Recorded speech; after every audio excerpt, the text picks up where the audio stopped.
In this video, we're going to look at snapshots. Snapshots can be four subtle or radically different variations of the same preset loadable from one foot switch, all with zero audio dropouts. First, let's switch to snapshot foot switch mode. If you're not already there, press mode to see preset foot switch mode. Then press both up and down switches and you'll see your snapshots.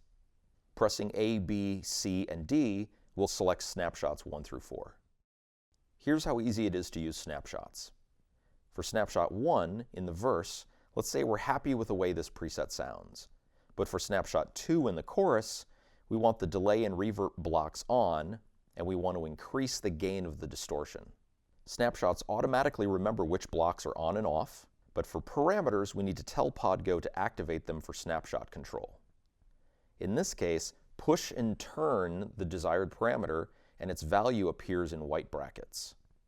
Now switching between snapshots 1 and 2 will turn the delay and reverb blocks on and adjust the distortion's gain. For snapshot 3 in the big solo, say we want even more gain but with a level boost and an increase in the delay mix. Let's turn up the gain, press and turn the level knob, select the delay, and press and turn the mix knob. Now changing snapshots will automate all of these changes from a single foot switch.